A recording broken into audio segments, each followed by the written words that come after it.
ಒಂದು ಸುಂದರ ಹಳ್ಳಿಯಲ್ಲಿ ರಾಮಯ್ಯ ಮತ್ತು ಲಕ್ಷ್ಮಮ್ಮ ಎನ್ನುವ ವೃದ್ಧ ದಂಪತಿಗಳು ವಾಸಿಸುತ್ತಿದ್ದರು. ಅವರಿಗೆ 3 ಗಂಡು ಮಕ್ಕಳು. ಕಾಲ ಕಳೆದಂತೆ ಮೂವರಿಗೂ ಮದುವೆಯಾಗಿತ್ತು. ಮನೆಗೆ 3 ಸೊಸೆಯಂದಿರು ಬಂದರು.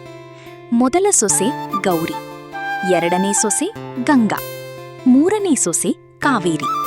3 ಜನರು ವಿಭಿನ್ನ ಸ್ವಭಾವದವರು.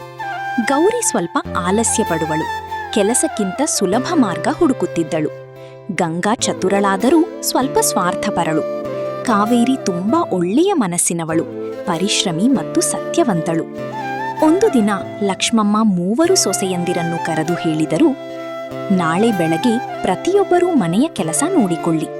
ಯಾರ ಕೆಲಸ ಉತ್ತಮವಾಗಿರುತ್ತದೋ ನೋಡೋಣ. ಗೌರಿ ಯೋಚಿಸಿದಳು, ನಾನು ಬೇಗನೆ ಕೆಲಸ ಮುಗಿಸ್ಬೇಕು. ಅವಳು ಅಡಿಗೆ ಮನೆ ಸ್ವಚ್ಛ ಮಾಡದೆ ಹೊರಗೆ ಸ್ವಲ್ಪ ಮಾತ್ರ ಕೆಲಸ ಮಾಡಿ ನಾನು ಎಲ್ಲ ಮುಗಿಸಿದೆ ಎಂದು ಹೇಳಿಬಿಟ್ಟಳು. ಗಂಗಾ ಯೋಚಿಸಿದಳು, ನನ್ನ ಕೆಲಸ ಚೆನ್ನಾಗಿ ಕಾಣಬೇಕು. ಅವಳು ಹೊರಗೆ ಅಲಂಕರಿಸಿದರೂ ಒಳಗೆ ಕೆಲವು ಕೆಲಸಗಳನ್ನು ಬಿಟ್ಟುಬಿಟ್ಟಳು. ಆದರೆ ಎಲ್ಲವೂ ಚೆನ್ನಾಗಿದೆ ಎಂದು ತೋರಿಸಿದಳು. ಕಾವೇರಿ ಯೋಚಿಸಿದಳು, ನನ್ನ ಕರ್ತವ್ಯವನ್ನು ನಿಷ್ಠೆಯಿಂದ ಮಾಡಬೇಕು.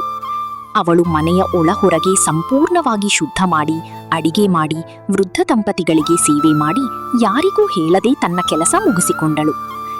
ಸಂಜೆ ಸಮಯದಲ್ಲಿ ರಾಮಯ್ಯ ಮತ್ತು ಲಕ್ಷ್ಮಮ್ಮ ಮನೆ ನೋಡಿದರು. ಗೌರಿಯ ಕೆಲಸ ಅರ್ಧದಲ್ಲಿ ಉಳಿದಿತ್ತು.